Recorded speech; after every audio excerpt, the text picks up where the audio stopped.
सम्मानित उप मुख्यमंत्री महोदय मुकेश अग्निहोत्री जी, सम्मानित धनीराम शांडिल जी, हर्षवर्धन चौहान जी, चंद्र कुमार जी, जगत सिंह नेगी जी, रोहित ठाकुर जी, अमरूद सिंह जी, विक्रमादित्य जी, सम्मानित सभी सीपीएस विधायक महोदय, सम्मानित सभी पत्रकार बंधु, हमारी सरकार का कार्यकाल अभी 100 दिन का पूरा हुआ है। इस अवसर पर मैं सभी मंत्रिमंडल के सदस्य और सभी प्रदेश के कर्मचारी व अधिकारियों का धन्यवाद करता हूं कि 100 दिन के इस कार्यकाल में सभी प्रदेश के कर्मचारी और अधिकारियों ने दिन रात मेहनत करके एक दिशा इस प्रदेश की तय की है। ये दिशा आने वाले समय की व्यवस्था परिवर्तन की दिशा है। हमने कई परिवर्तन इन 100 दिनों में किए और मुझे खुशी है कि उसका परिणाम आने में अभी समय लगेगा, लेकिन बजट इस दिशा को दर्शाता है। मंत्रिमंडल के सहयोगी सदस्य दिन रात मेहनत करके रात के 12-12 बजे तक अधिकारियों से बैठक करके इस प्रदेश की बिगड़ती अर्थव्यवस्था जो थी, जो कर्ज के बोझ के तले दबी हुई थी, आर्थिक संकट से हमें जूझना पड़ रहा था, बजट किस स्वरूप में हो, मैं सभी मंत्रिमंडल के सदस्यों का भी धन्यवाद करना चाहूंगा और प्रदेश के अधिकारियों का भी धन्यवाद करना चाहूंगा कि जब 17 मार्च को बजट पेश किया, उस बजट में हमारी एक नई दिशा प्रदेश के लोगों के लिए उम्मीद की किरण बनकर आई। मैंने बजट को लीक से हटकर स्कीम बेस्ड योजनाओं के अंतर्गत किया है। तकरीबन 10 मीटिंगें तो मैंने खुद की, मंत्रिमंडल के सदस्यों से अलग से बैठक की और पहले दिन से हमारी कमिटमेंट है। अभी सूचना एवं प्रसारण जो हमारा विभाग उन्होंने दिखाया कि हम सत्ता सुख के लिए नहीं आए हैं, हम व्यवस्था परिवर्तन करने के लिए आए हैं।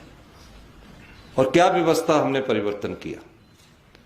विधायक दल की हमारी बैठक हुई, सभी विधायक दल के सदस्य उसमें शामिल हुए और सभी विधायकों ने एक बात उस दिन रखी कि हम कई बार विधायक बन चुके हैं, हम कई बार मंत्री बन चुके हैं, इस प्रदेश का हित सर्वोपरि होना चाहिए और अब हमें इन 5 सालों में इस प्रदेश की जनता में ऐसा कुछ करके दिखाना है जिससे हमारे जो भविष्य की युवा पीढ़ी है उसका जीवन में सुधार आए।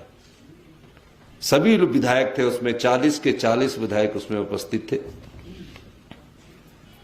पता लगा कि 920 के करीब संस्थान खोल दिए गए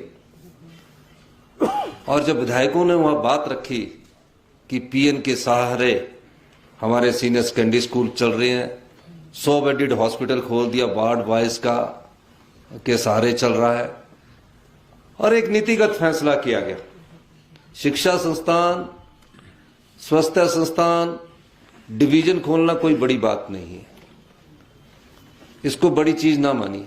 लेकिन जब विधायकों की राय आई कि हमें क्वालिटी पर जाना चाहिए, हमें क्वालिटी एजुकेशन में जाना चाहिए, क्वालिटी हेल्थ में जाना चाहिए, क्वालिटी इंफ्रास्ट्रक्चर में जाना चाहिए, फिस्कल को कैसे ठीक करना है, फाइनेंशियल डिसिप्लिन कैसे लाना है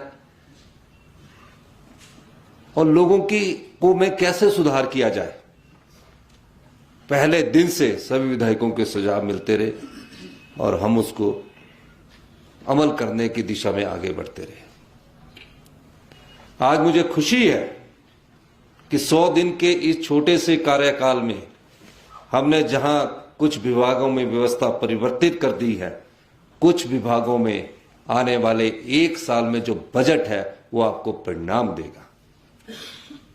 हम हिमाचल प्रदेश की जनता, समाज के सभी वर्ग, किसान, मजदूर, महिलाएं, सरकारी कर्मचारी, अधिकारी, को विश्वास दिलाना चाहते हैं कि हमारी सरकार पारदर्शिता से काम करेगी और जनता की सेवा में सत्ता सुख के लिए नहीं, सब कुछ जनता के हितों के हित में फैसले किए जाएंगे। पहले दिन बनने के बाद सभी विधायकों ने कहा कि हम हिमाचल सदन में जाते हैं, हिमाचल भवन में जाते हैं, चंडीगढ़ हिमाचल भवन में जाते हैं, हमसे 300 रुपया लिया जाता है और जो आम आदमी आता है उससे 1000 रुपया लिया जाता है।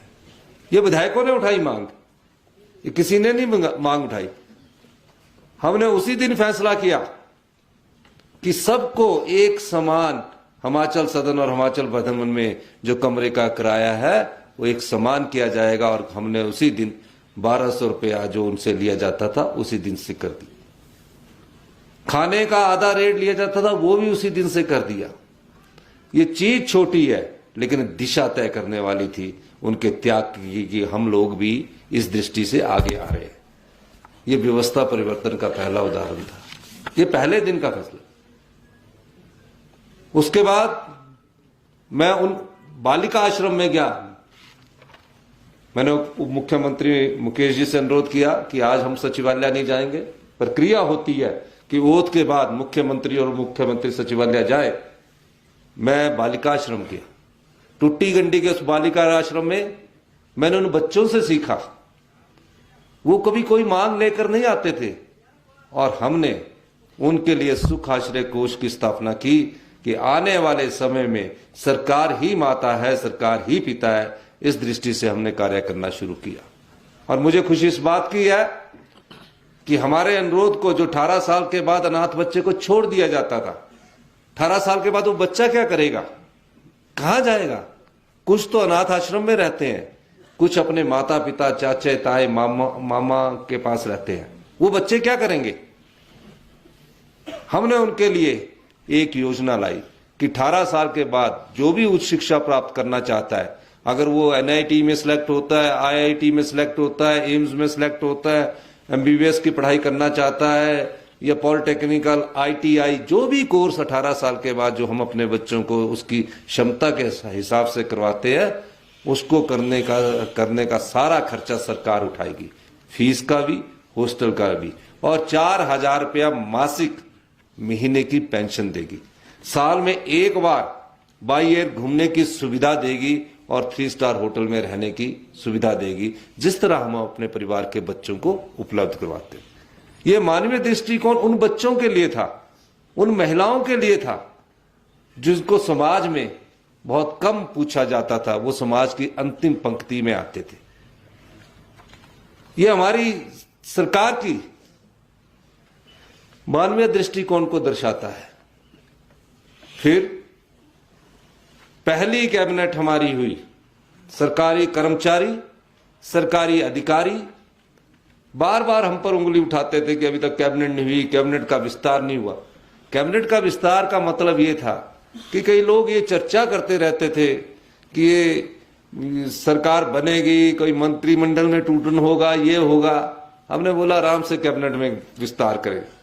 1 महीने बाद जब कैबिनेट का विस्तार हुआ, पहली कैबिनेट में हमने 1,36,000 सरकारी कर्मचारी और अधिकारियों को मानवीय दृष्टिकोण अपनाते हुए, सामाजिक दृष्टिकोण अपनाते हुए उन्हें हमने ओल्ड पेंशन स्कीम के तहत लाया।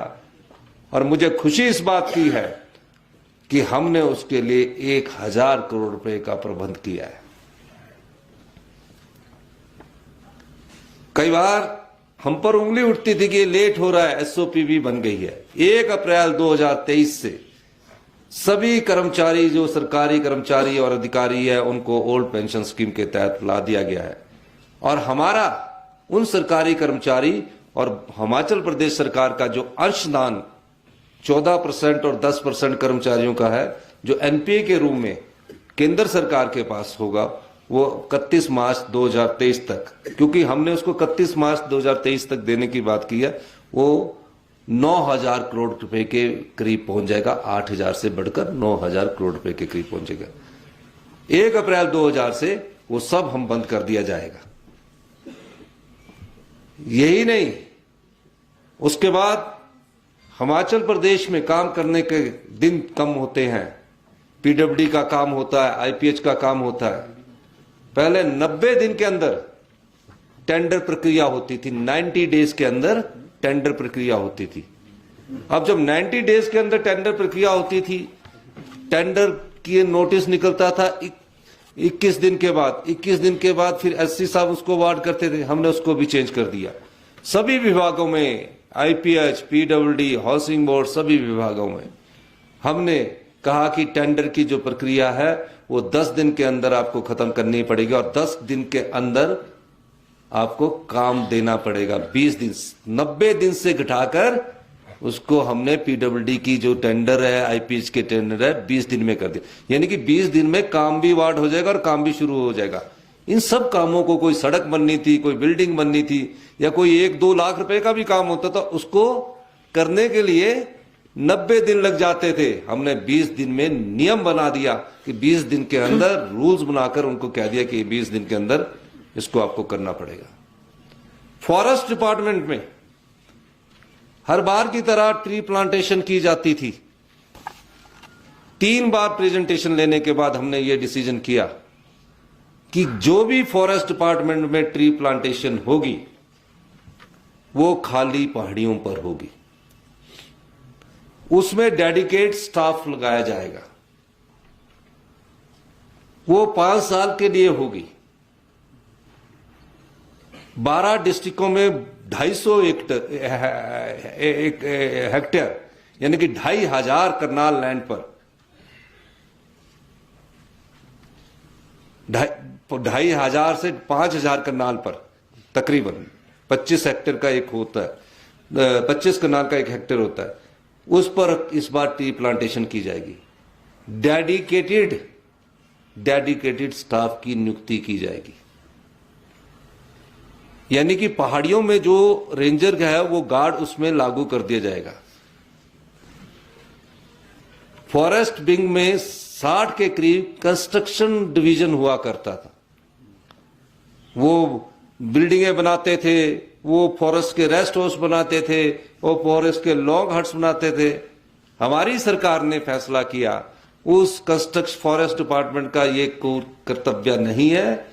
उसको उनके जितने भी स्टाफ को है वो हमने फैसला किया उनको पीडब्ल्यूडी, हाउसिंग बोर्ड और आईपीएच और भी जो हमारे पावर कारपोरेशन उसको बंद करके उसमें शामिल कर दिया गया है। ये फॉरेस्ट में हम चेंजिंग लाए। यही नहीं, एफसीए और एफआरए के केस लटक जाते थे, कोई डेडिकेटेड ऑफिसर उसके लिए नियुक्ति नहीं था। 4.5 साल से हम सुप्रीम कोर्ट में इस बात को लड़ रहे थे कि हमारे एफसीए और एफआरए की परमिशन को आप अनुमति देते हैं, चाहे सड़क जाती है 500 मीटर की, उसको भी सुप्रीम कोर्ट देते थे। हमारी सरकार का कृत संकल्प था और उन्होंने वकीलों का पैनल लगाने के बावजूद, खुद मैं उस दिन वहां था, खुद हमने नजर रखी और सुप्रीम कोर्ट ने हमारी बात को सुना और एफसीए एफआरए की परमिशन की अथॉरिटी हमारे फॉरेस्ट डिपार्टमेंट को दे दी। उसके बाद मैं फॉरेस्ट मिनिस्टर से मिला। मैंने कहा कि जो आपका आईआरए डिपार्टमेंट है ये हमसे पूछता है कि एडमिनिस्ट्रेटिव अप्रूवल लाओ, अपलोड करने के लिए ये लाओ। उन्होंने कहा हम इस सभी कंडीशंस को हटा देंगे और हिमाचल प्रदेश में अभी तक जो आईआरए है वो देहरादून और इन 3-4 स्टेट्स को देखता था, उसको भी उन्होंने कहा कि हम जल्दी ही हिमाचल प्रदेश का डेडिकेटेड एक ऑफिसर जो इन परमिशंस को देगा उसको लगा देंगे। यह हमारी सरकार की कटिबद्धता है।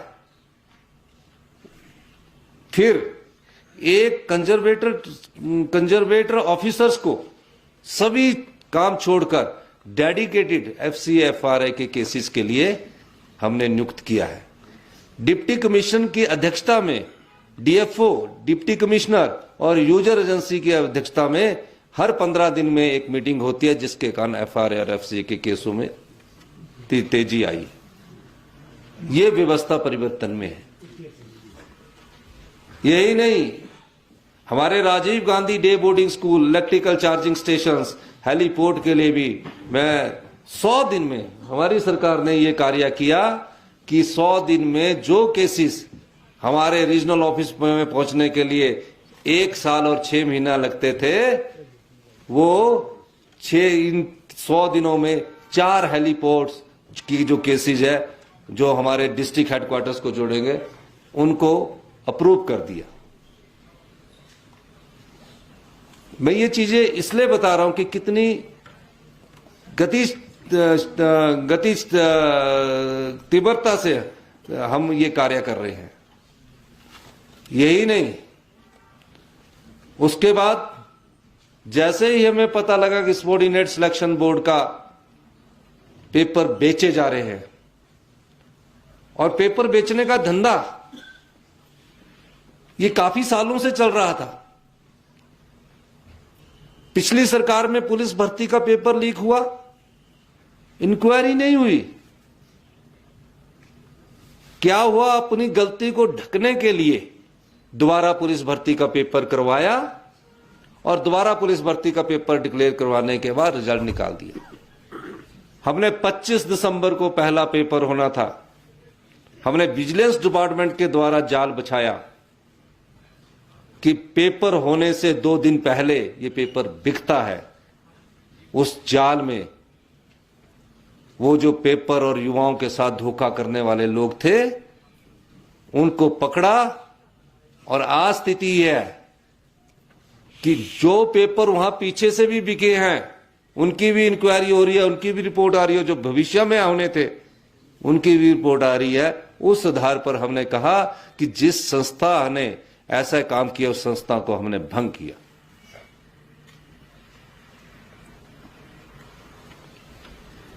और मुझे खुशी है कि अगले 10 दिन के अंदर Himachal Pradesh public service commission, जो सबॉर्डिनेट सिलेक्शन बोर्ड द्वारा जो अगले एग्जाम होने थे, पिछलों की जिनकी इंक्वायरी चल रही है, उनके रिक्रूटमेंट का प्रोसेस शुरू कर रहा है। तो HP public service commission, subordinate selection board के जो हमारे अगले एग्जाम है, 2000 पोस्टों के लिए रिक्रूटमेंट का प्रोसेस शुरू कर रहा है। उनसे हम किसी प्रकार की फीस नहीं लेंगे, क्योंकि उन्होंने वहां अप्लाई किया हुआ है। उनका एज का कोई क्राइटेरिया नहीं होगा, वो 1 महीने के अंदर उनका एग्जाम होगा और उनका रिजल्ट तुरंत प्रभाव से निकल जाएगा।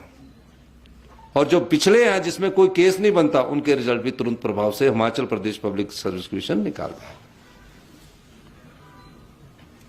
यह व्यवस्था परिवर्तन है। यही नहीं, हमारी सरकार का पूरा एक डाटा सेंसस करवाया है। हमारी जो गारंटी योजनाएं हैं वो 5 साल के लिए दी गई है।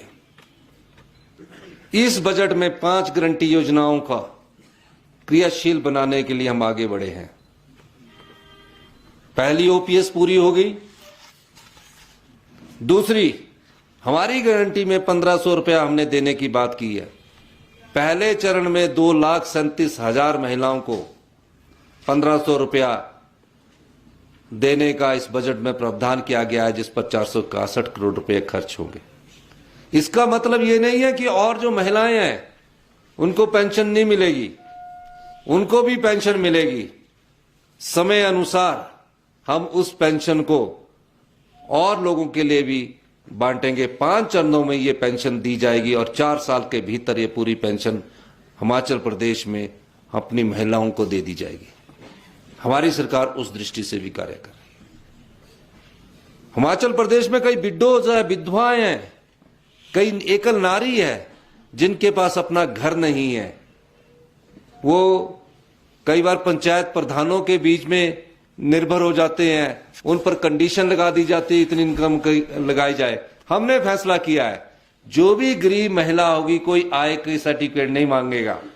गरीब महिला होगी वहां का लोकल लीडर्स और जो हमारा एसडीएम होगा उसका सर्टिफिकेट वेरीफाई करेगा और उसको 1,07,000 महिलाओं को मकान बनाने के लिए पैसे उपलब्ध करवा दिए जाएंगे। पानी का कनेक्शन मुफ्त में दिया जाएगा, बिजली का कनेक्शन मुफ्त में दिया जाएगा। सबसे पहले हर एक विधानसभा क्षेत्र में ऐसी जो गरीब महिलाएं हैं 50 या 100, उनको पैसा उपलब्ध करवा दिया जाएगा, हर एक विधानसभा क्षेत्र में। यह हमारी कटिबद्धता ये दिखाती है कि हम समाज के उस अंतिम वर्ग के साथ खड़े हैं जो कोई आवाज नहीं उठा सकता, लेकिन उसकी आवाज के साथ हम खड़े हैं। उसी तरह हमने इस एक और योजना शुरू की। गरीब बच्चे हैं, मैट्रिक कर लेते हैं, +2 कर लेते हैं, कई बार +2 के बाद वो मेडिकल कॉलेज में चले जाते हैं, 1.5 लाख रुपया उनकी फीस होती है पर ईयर की। अगर कोई बच्चा इंटेलिजेंट हुआ, IIT में चला गया तो 2 लाख रुपया फीस होगी। फिर हमने ये पाया कि कई विधायकों के पास जाते हैं कि हमारे को 1 साल की फीस दे दो, 2 साल की फीस दे दो। हमने कहा उनके लिए मुख्यमंत्री गरीब कल्याण कोष स्थापित किया जाएगा और उसकी पूरी फीस जब तक वो 4 साल तक पड़ेगा 1% ब्याज दर के साथ उसको उपलब्ध करवा दी जाएगी। इसके लिए 200 करोड़ रुपए का प्रावधान कर दिया गया। अगर 200, क्योंकि ये योजना शुरू हुई है, अगर 200 के बाद अगर उसमें 400 करोड़ रुपए भी डालना पड़ता है तो हमारी सरकार उसमें योजनाओं के अंतर्गत पैसा डालेगी। ये वो योजना है ताकि हिमाचल प्रदेश का कोई भी ऐसा व्यक्ति, ऐसा युवा साथी अपनी पढ़ाई से दूर ना रह सके और किसी की दया दृष्टि पर ना चले। हम अपनी दया दृष्टि से किसी बच्चे को पढ़ा सकते हैं कि चलो जी हमने पढ़ा दिया, गरीब बच्चा है, बड़ी दया कर दी, और उससे ये एक्सपेक्ट करते हैं कि हमारा जीवन भर मान सम्मान करे, हमारे पास रहे। हमने बोला वो दया दृष्टि का भाव हम हिमाचल के युवाओं में नहीं लाना चाहते, हिमाचल की महिलाओं में नहीं लाना चाहते, हम उन्हें सम्मान का भाव देना चाहते हैं। इस दृष्टि से ये योजनाएं शुरू की गई। पूरी कैबिनेट से हमने इन योजनाओं को शुरू किया। जो लघु व्यापारी है, छोटे व्यापारी है, उनको 9% इंटरेस्ट पर ब्याज पैसा मिलता है। हमने कहा कि हम उनका आधा ब्याज जो है 4.5% हम देंगे। चाय की दुकान वाला है, ढाबे वाला है, नाई की दुकान करने वाला है, मोची की दुकान करने वाला है, सबसे गरीब जो तबका है, जो कभी किसी सरकार के पास अपनी उम्मीद और आवाज लेकर नहीं आता, उसके दुख दर्द को बांटने की सरकार ने अपने पहले बजट में घोषणा की है। ये हमारा सोशल एस्पेक्ट है कि किसी वेलफेयर स्टेट में जो सरकार सत्ता में आती है उसका सामाजिक दायित्व भी होता है। महज ये दायित्व नहीं होता कि जो उसके पास मांग लेकर आएगा उसी का कार्य करना है। उसका दायित्व समाज के उन दबे कुचले लोगों की बात की आवाज भी सुनना होता है जो समाज में रहने होते हैं। तो इस दृष्टि से हम आगे बढ़ रहे हैं। किसानों को 2% की ब्याज से अपने छोटे छोटे टीम बनाकर हमारी सरकार उन्हें किसान लोन उपलब्ध करवाएगी। आर्थिक स्थिति ठीक नहीं है, लेकिन योजनाओं को हम धन लगा रहे हैं। हम बिल्कुल सही दृष्टि से हिमाचल प्रदेश को, जो हमने परिकल्पना की है कि आने वाले 10 साल में हिमाचल प्रदेश हिंदुस्तान का समृद्ध राज्य बने और 4 साल में हमारी अर्थव्यवस्था पटरी पर आए, उस दृष्टि से हम आगे बढ़ रहे हैं।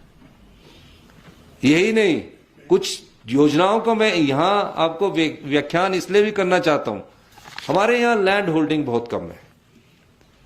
हमने प्राइवेट बस ऑपरेटर्स को 50 लाख रुपया और 50% अनुदान कि वो प्राइवेट बस ऑपरेटर जो है, हमारा जो ग्रीन स्टेट की परिकल्पना है उसके लिए हम आगे बढ़े और हमने 50 लाख रुपया उनको देने की बात की गई है। टैक्सी वाले की टैक्सी अगर 20 लाख की है, कमर्शियल व्हीकल्स की बात कर रहा हूं, तो हमने उसको 10 लाख रुपया अनुदान देने की बात की। ट्रक ऑपरेटर्स का अगर ट्रक 1 करोड़ रुपए का है तो हमने उसको 50 लाख रुपए का उपदान देने की बात की गई है। चार्जिंग स्टेशन का हमारे एक ग्रीन कॉरिडोर का काम का टेंडर हो चुका है। आने वाले 6 महीने के अंदर ये सब ग्रीन कॉरिडोर का टेंडर हो जाएगा। ये 100 दिन के हमारी कार्य प्रणाली है। हम फोकस्ड मिशन मोड पर काम करते हैं और कर रहे हैं। कुछ फैसलों में तकलीफ हो सकती है, लेकिन फैसलों से समाज का और इस राज्य का भला होने वाला है। हम सौर ऊर्जा प्रोजेक्ट 1 साल में 1000 मेगावाट लगाना चाहते हैं युवाओं के द्वारा। 2 बीघे जगह जिसके घर में होगी उसको 5 लाख रुपया साल का ये सरकार देने के लिए, उसमें सोलर प्रोजेक्ट लगाए उसकी बैंक गारंटी भी सरकार देगी, उसका एस्क्रो अकाउंट खुलेगा। 250 किलोवाट का लगाएंगे 15 लाख की इनकम होगी। 4 बीघे 8 करनाल की जरूरत होगी। 500 किलोवाट का लगाएंगे तो 8 बीघे 16 करनाल की जरूरत होगी।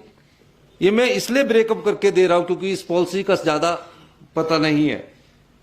और जब 1 मेगावाट लगाएंगे तो 15 बीघे की जरूरत होगी और 30 करनाल की जरूरत होगी।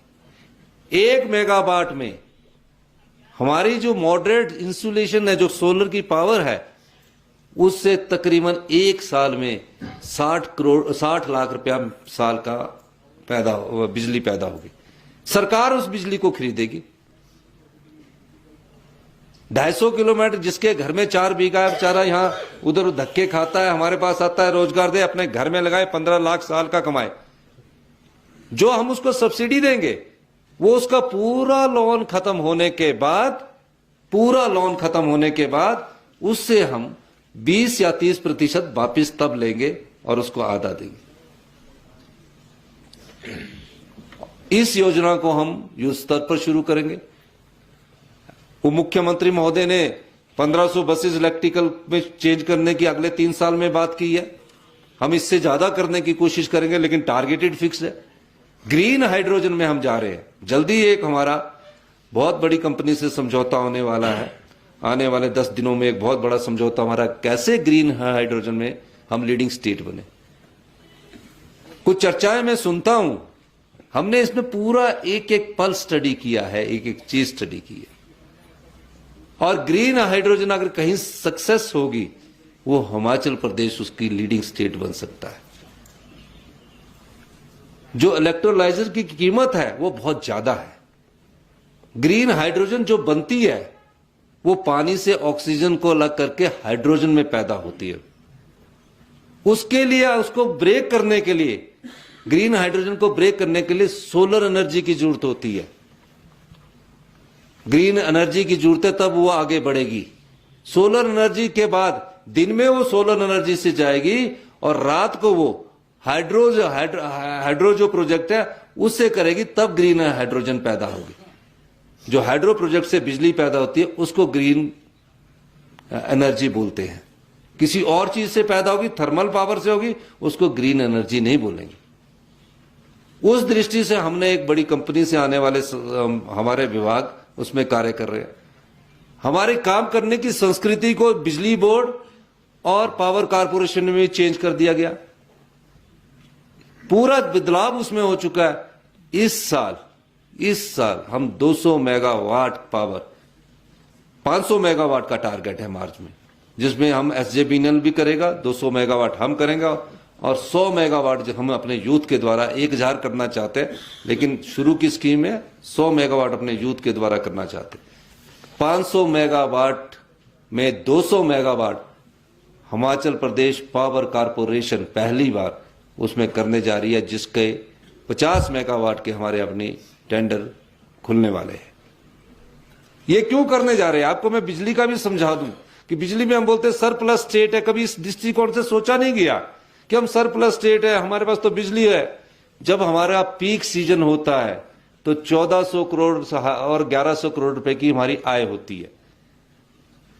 हम जिनके साथ हमारा बैंकिंग के आधार पर समझौता है, हम पंजाब, हरियाणा, उत्तर प्रदेश को उस समय उनको बैंकिंग आधार पर मुफ्त में बिजली बेच देते हैं और सर्दी में उनसे रिक्वेस्ट करते हैं कि आप हमारे को बिजली वापस करो। मार्च से लेकर अक्टूबर से लेकर मार्च तक हमारे यहां बिजली कम पैदा होती है, हम वापस लेते हैं दूसरी स्टेट से। अब 7 रुपए पर यूनिट के हिसाब से वो बिजली पड़ती है, जबकि हम अपने कंज्यूमर को 1.25 रुपए पर यूनिट के हिसाब से करते हैं। फिर जो हम 12% रॉयल्टी भी लेते हैं, जहां हम रॉयल्टी लेते हैं उसके ट्रांसमिशन चार्जेस भी पड़ते हैं। मैंने बिजली विभाग ने रात के 12 बजे फैसला किया कि सारी चीजों को चेंज करके हम जिनसे रॉयल्टी लेंगे हम उस जगह लेंगे जहां हमें बिजली की जरूरत होगी। 150-200 करोड़ रुपया उससे बचेगा। और जो हम ये जो हम अक्टूबर से लेकर मार्च तक से बिजली लेते हैं, इससे कम से कम अगर 200 मेगावाट हम पैदा करते हैं तो 600 करोड़ रुपया इससे बचेगा। हम क्यों ना धन अपने युवाओं को बांटे, जो हम बाहर बांट रहे, बड़े बड़े प्रोजेक्टों में बांट रहे हैं। फिर एक और व्यवस्था परिवर्तन किया कि जो पावर प्रोजेक्ट्स फ्री हो चुके हैं, जिसमें SJVN है, BBMB है, अभी हमको 7.5% मिलता है। पानी हमारा है, बहता सोना हमारा है, धुंध के शहर हमारे बने हैं। बिलासपुर धुंध के शहर में तब्दील हो गया और हमको कुछ नहीं मिल रहा। हमने बात की, मैंने पावर मिनिस्टर से भी बात की, हमने कहा कि जो पावर प्रोजेक्ट फ्री हो चुके उसमें 30% पावर हमको दी जाए। ये पहली सरकार है, आप पिछले बजट का ही उठा के देख लीजिए, जिसने रिसोर्स मोबिलाइजेशन पर चर्चा की है, जिसने रिसोर्स को डेवलप करने के लिए चर्चा की है। उसका पहला उदाहरण हमने वाटर सेस लगा कर दिया है। यह पहली सरकार है जिसने 5 साल उस नीति को बदल डाला जिसमें ठेकों की नीलामी में 10% बढ़ाकर दिखाया ये जाता था कि 10% बढ़ गया, इतने से करोड़। हमने ओपन नीलामी की, जिससे आज 40% की वृद्धि हुई है और 150 करोड़ रुपए का मिल्क सेस भी मिलने वाला है। तीसरी हमारी योजना किसान तक पहुंचने की है, ग्रामीण अर्थव्यवस्था को मजबूत करने की है। उस दृष्टि से हम वर्ल्ड क्लास डंगवार के कांगड़ा में मिल्क प्रोडक्शन के डेयरी प्रोडक्ट्स का हम प्रोजेक्ट लगाने जा रहे हैं।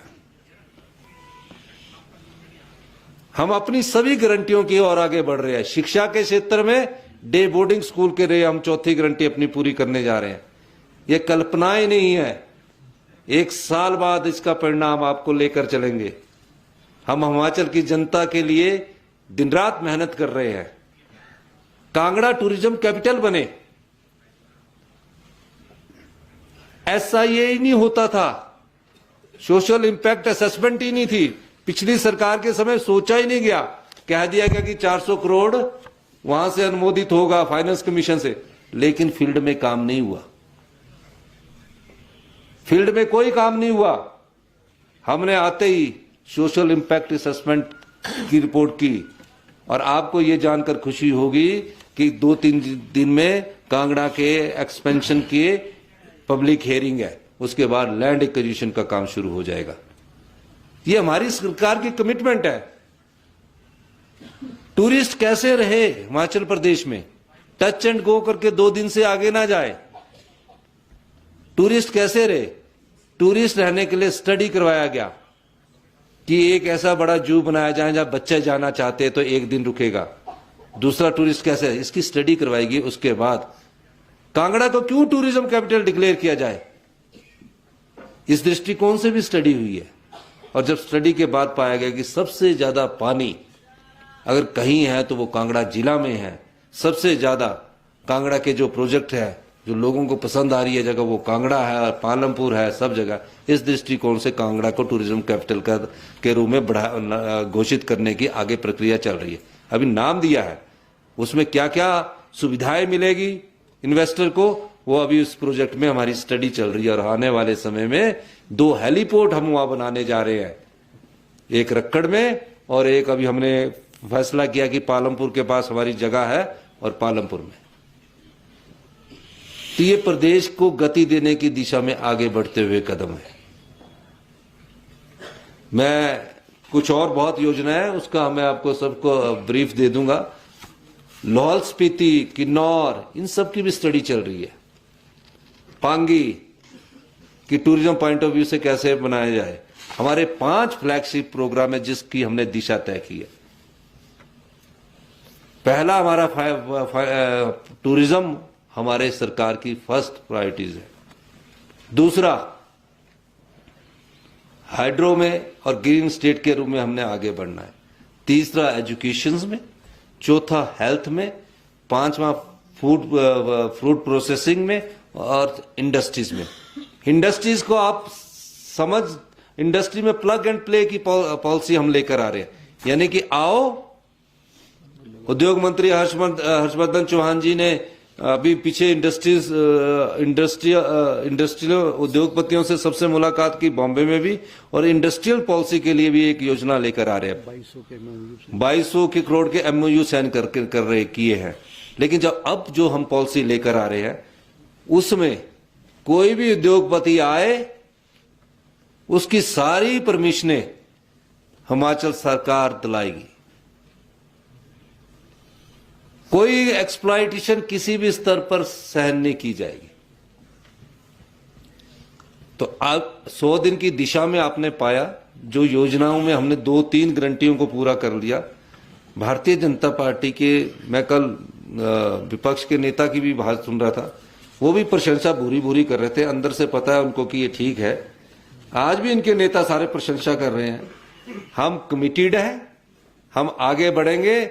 और आपको मैं एक और चीज बताना चाहता हूं, आप जो पानी पीते हैं ना, सारे माननीय उप मुख्यमंत्री जी ने के साथ चर्चा करने के बाद इस दृष्टिकोण से हमने एक फैसला किया है। पैसा बहुत खर्च होगा कि ब्लीचिंग पाउडर, जिसके कारण कई बीमारियां होती है, पेट की बीमारी हो जाती है, कभी कुछ हो जाता है, उस प्रक्रिया को हम पूरा बंद करने जा रहे हैं चरणबद्ध तरीके से।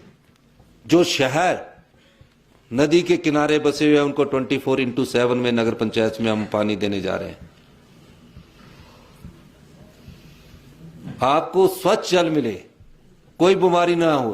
पिछले दिनों यहां सबसे बड़ा पानी का सीवरेज लीकेज हुआ था शिमला में, सीवरेज की 5 स्कीमों पर 900 करोड़ रुपए का एग्रीमेंट कर रहे हैं, है ना। 2013 में क्या हैजा हो गया कई लोगों को, पीलिया हो गया, सच पीलिया हो गया हुआ। उन सब चीजों को ध्यान में रखते हुए अभी नदौन में भी पीलिया हुआ, जॉन्डिस हुआ। हर बारी जो नदी के किनारे के क्षेत्र होते हैं उसमें वाटर बॉर्न डिजीज बहुत होती है, और उसमें जॉन्डिस और पीलिया, हमारी तरफ काला बुखार बोलते हैं, वो बहुत ज्यादा होता है। लेकिन वो उसका बीमारी का स्टडी नहीं किया। पर ICMR ने उस समय एक स्टडी की थी कि पानी के किनारे वाले जो क्षेत्र है उसमें वाटर बॉर्न डिजीज बहुत होती है। आज हम इस स्थिति में पहुंचे हैं कि हम UV रेज के द्वारा उसे बैक्टीरिया को किल करके स्वच्छ पानी अपने हिमाचल की जनता को दे। अभी 900 करोड़ के 5 सीवरेज के एग्रीमेंट होने जा रहे हैं। आने वाले दिनों में हमारे को 900 करोड़ रुपया और उपलब्ध हुआ। ये हम आज ही, ये हमारी सरकार की प्रतिबद्धता है। भारत सरकार से हम बोल रहे कि हमने सोचा था, हम ला रहे थे। मुझे इस बात की खुशी है कि पिछले कल नितिन गडकरी जी के द्वारा रीजनल ऑफिस में ये फोन करके बोला गया कि इतना स्पीड में काम हुआ कि 1 महीने में 900 करोड़ रुपया हिमाचल प्रदेश की इकोनॉमी में आया, जिनके अवार्ड हमने करने थे, जिनकी जमीनें गई थी। और 27 कंपल्सरी जो लैंड एक्वायर थी, और 27 तक और ज्यादा आएगा।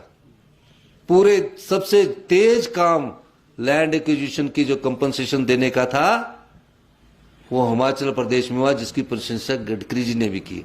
ये हमारी सरकार की कटिबद्धता है। हम तीव्र गति से काम कर रहे हैं और व्यवस्था परिवर्तन करने में लगे हैं। और ये व्यवस्था परिवर्तन का ही नमूना है कि 100 दिन के अंदर जो हमने कार्य किए हैं, इससे पहले किसी और सरकार ने नहीं किए होंगे। अब आप हमसे सवाल पूछ सकते हैं। बहुत बहुत अब इस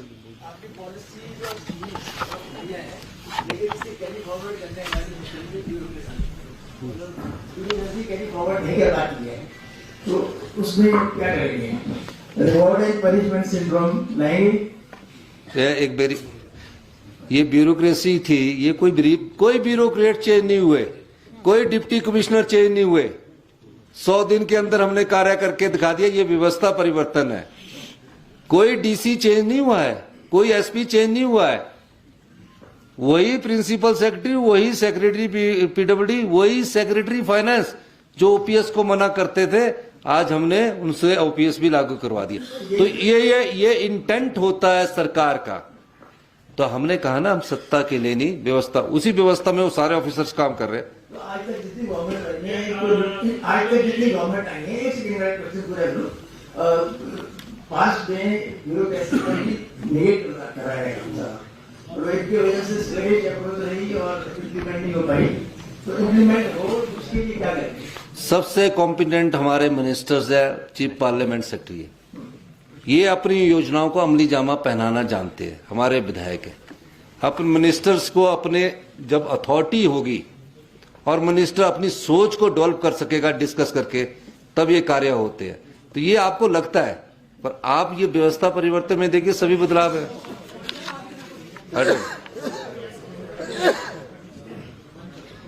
सोलर पावर में आप हर एक घर को इन्वॉल्व करें।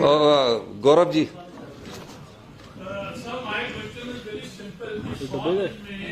सरकार का वेस्टफुल एक्सपेंडिचर घटाने के लिए क्या किया और वीआईपी कल्चर को कम करने के लिए सरकार क्या करने जा रही है? देखिए, वीआईपी कल्चर को कम करने के लिए यूनिफॉर्मिटी लाई। आम आदमी और वीआईपी एक ही यूनिफॉर्मिटी में आ गया, जैसे कि हिमाचल सदन, हिमाचल भवन में एक यूनिफॉर्मिटी ला दी। दूसरा कि हम अपने एक्सपेंडिचर को भी बढ़ाना है और खर्चों को भी कम करना है। हम इलेक्ट्रिकल व्हीकल में गए और हमने पहला ट्रांसपोर्ट डिपार्टमेंट खर्चे कम करने के लिए इलेक्ट्रिकल में चेंज किया। और ये जो पॉलिसीज हम लेके आए हैं, ये खर्चे कम करने के लिए और एक्सपेंडिचर बढ़ाने के लिए, क्योंकि हमें कैपिटल एक्सपेंडिचर भी बनाना है और इकोनॉमी में पैसा लाना है। तो इस दृष्टि से हम इलेक्ट्रिकल व्हीकल में जाकर और नई हाइड्रो में जाकर, सोलर में जाकर अपने खर्चों को अभी पहले खर्च करेंगे, फिर उसको कम करेंगे। धन्यवाद। क्या आज भी स्कूलों के बाद सरकारी गाड़ियां सुबह भी दिखती हैं, जब शुरू होते हैं, जब स्कूलों में छुट्टी होती है, अफसरों और मंत्रियों की गाड़ियां फिर भी स्कूलों के बाद ऐसा है? देखो, इसको इस दृष्टि से नहीं देखना चाहिए। एक दृष्टि होती है कि ये राजनीतिक की आदमी, और इस दृष्टि से हमें खर्चा भी करना है। ऐसा नहीं है कि हम जमा ही करते रहें तो इकोनॉमी नहीं ग्रो होगी। इसलिए आप जितना ज्यादा खर्चा करवाने में समर्थ होंगे उतना अच्छा होता है। गाड़ियां ये छोटी बात है, इन चीजों में नहीं पड़ना चाहिए। धन्यवाद। आपने शुरू में बात हुई थी कि कांगड़ा की अनदेखी हो रही है, आपने काफी फोकस किया कांगड़ा को टूरिज्म कैपिटल बनाया जा रहा है। एक बात, अभी राजस्थान में 19 जिले बनाए गए हैं सर। हिमाचल प्रदेश में सरकार ने ये बात की कि नए जिले बनेंगे, कांगड़ा को परमिट की है कि कांगड़ा के नए जिले बनेंगे या मंडी के बनेंगे या शिमला में बनेंगे, इस पर सरकार क्या सोच रही है? अभी तो हमारा बिल्कुल फोकस अर्थव्यवस्था को पटड़ी पर लाना है, और अर्थव्यवस्था को पटड़ी में लाने के लिए 4 साल मिलेंगे, जिसका सुखद अनुभव आप सब लोग भी करेंगे। हम ही नहीं करेंगे, आप लोग भी करेंगे। तो मेरा ये मानना है कि अभी हम अर्थव्यवस्था में ध्यान दे रहे हैं। आपके भी कुछ सुझाव अर्थव्यवस्था से संबंधित हो जरूर दीजिए, अभी हम उनको भी अमली जामा पहनाएंगे। अभी सिर्फ फोकस हिमाचल कैसे अपने पैरों पर खड़ा हो। जो पिछली गवर्नेंस पिछली सरकारों की रही है, पिछली सरकार की रही है, वो बिल्कुल नहीं है। गुड गवर्नमेंट के लिए गुड गवर्नेंस का होना जरूरी है। इस दृष्टि से हम कार्य कर रहे हैं। और हमने जहां देखा कि अभी विधायक निधि, जो विधायक बैठे हैं उन पर हमने थोड़ा कंट्रोल किया। क्यों किया? कि हम उसका पैसा थोड़ा सा कहां यूटिलाइज कर सकते। 10 दिन भी कोई पैसे को हम दूसरी जगह यूटिलाइज कर दे, वो इकोनॉमी को डेवलप करता है।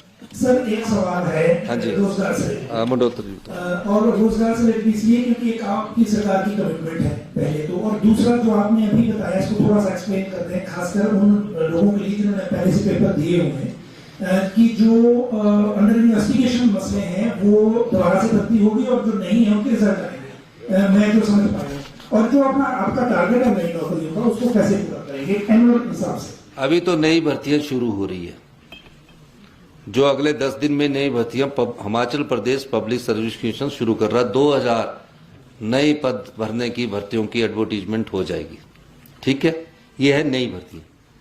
जो पिछले सबऑर्डिनेट सिलेक्शन में बोर्ड में जो पेपर लीक हुए हैं, और जो पेपर लीक कई जगह, कुछ जगह ऐसा भी आया है कि कुछ जगह पेपर ठीक है, कुछ जगह लीक सिर्फ लिमिटेड तक है, तो उसमें हम पेपर रिजल्ट डिक्लेयर करने के बारे में भी विचार कर रहे हैं। ओपीएस पे आपने कहा एनपीएस का जो कॉन्ट्रीब्यूशन है 31 मार्च के बाद बंद हो जाएगा, जो अगला ओपीएस के लिए फॉर्मेट है वो क्या रहने वाला है, क्योंकि राजस्थान और छत्तीसगढ़ को भी वही प्रॉब्लम फेस हुई थी, तो उसमें आप किस फॉर्मेट में रखेंगे?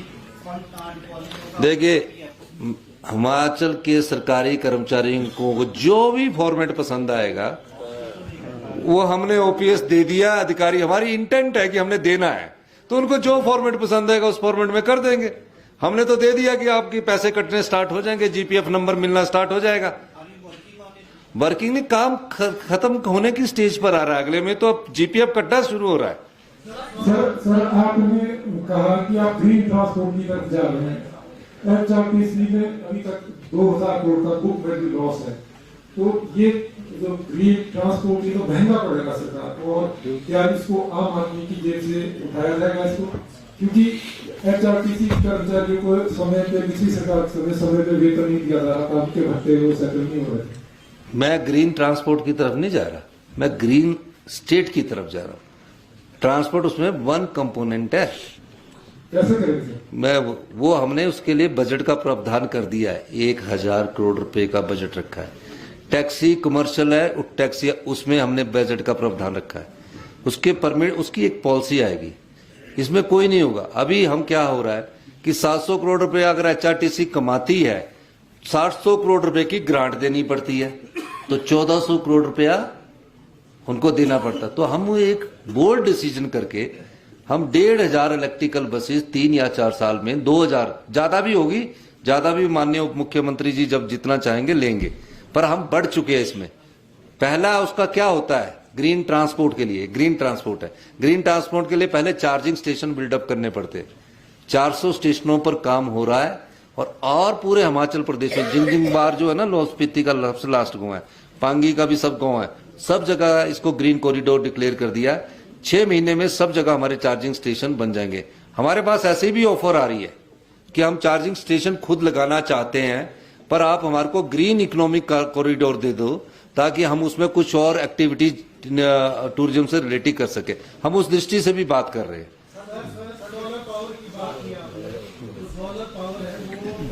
सेशन भी शुरू है। नहीं, पहले तो सेंट्रल गवर्नमेंट की पॉलिसी है नहीं, हमारी अपनी पॉलिसी आई है। नहीं, रेट तो रेगुलेटरी कमीशन करता ना तय, 3 रुपए 76 पैसे। अभी हो सकता है जब सोलर पावर यूथ लगाए तो 4 पे हो जाए। हम नहीं करते थे, कमीशन करता थे। और दूसरा जो सोलर पावर की पॉलिसी है वो हिमाचल के युवाओं के लिए लेकर आया। हमने तभी कहा 1 मेगावाट तक के हम 40% देंगे इसे। हाँ, 2 नहीं, आप 3 करिए। 2-3 बार हाथ खड़ा कर दिया आपने। आप लगातार एक बात कर रहे हैं कि बैंकों से ऋण किया जाएगा युवाओं को भी, और खासतौर पर किसानों को, लेकिन वो बैंक जो खासकर किसानों को फसल बीमा का पैसा, और दूसरा सवाल है कि आपने सबके लिए बहुत कुछ किया, वो जो आपके साथ मंत्रिमंडल में शामिल होना चाहते हैं उनकी उम्मीद करते हैं। पहला तो आपका अर्थशास्त्र से संबंधित सवाल है, पहले उसका जवाब देता हूं। दूसरा राजनीतिक शास्त्र से संबंधित सवाल है। पहला जो अर्थशास्त्र से संबंधित सवाल है, आप व्यवस्था परिवर्तन में रह रहे हैं। फसल बीमा का नहीं मिला, इसका नहीं मिला। आप व्यवस्था ऐसी हो चुकी है कि जितने मेगावाट हमने देने हैं उनका पैसे का, मैंने कहा ना, कोलेटरल भी गवर्नमेंट देगी और एस्क्रो अकाउंट बनेगा। तो इसका मतलब गवर्नमेंट की जिम्मेवारी है वो करना। तो एक तो इस व्यवस्था में आ जाइए कि व्यवस्था परिवर्तन, जो राजनीतिक है, राजनीतिक व्यवस्था कभी भी परिवर्तित हो जाती है, इसका कोई समय नहीं है। इनका समय है अर्थशास्त्र का। तो राजनीतिक व्यवस्था तो रात को भी हो सकती है, कल भी हो सकती है। सर, हिमाचल प्रदेश में इस समय ड्रग्स की बहुत बड़ी समस्या है, और आपने बजट में थोड़ा सा मेंशन नहीं किया है। क्या एक्शन प्लान बना रहे हैं, खासकर स्कूलों में बच्चों के, स्कूलों के सामने जिस तरह से ड्रग्स बेची जा रही है, और जिस तरह से आपके रिहैब सेंटर जो बनाए हैं जिन्होंने, वहां भी ड्रग्स सप्लाई हो रही है, ये इंफॉर्मेशन पुलिस के पास है। तो उस पर किस तरह का फॉर्मेट, किस तरह का एक्शन प्लान आप बनाना चाहते ताकि ड्रग फ्री हिमाचल प्रदेश हो सके? नहीं, उसमें हमने अभी इस विधानसभा में हम कड़ा कानून ला रहे हैं, इस विधानसभा के सेशन में। दूसरा, 100 दिन में हमने सबसे ज्यादा, आपको ये जानकारी होगी, कभी इस जानकारी की जरूर प्राप्ति करनी चाहिए कि करप्शन और ड्रग्स के खिलाफ एक बहुत बड़ी 100 दिन में हमने अचीवमेंट प्राप्त की। कई डिपार्टमेंटों से हमने करप्शन का, और ड्रग्स में हमारी सरकार ने 100 दिन में सबसे ज्यादा ड्रगिस्ट पकड़े हैं, जो सप्लायर है वो पकड़े हैं। सप्लाई चेन को शिमला में 100 ज्यादा तोड़ा गया है। इस बजट सेशन के बाद मिशन मोड पर इस पर काम किया जाएगा। और आपने एक और अच्छा पॉइंट किया, जब तक हम कड़े कानून नहीं बनाएंगे तब तक हम आगे नहीं बढ़ सकते। इसलिए हम इस पर इसी सेशन में एक कड़ा, उस पर चर्चा हो चुकी है, आपने याद करवा दिया। मैं अभी जल्दी इस कानून को आपके विधानसभा सेशन में लाऊंगा। बहुत बहुत धन्यवाद।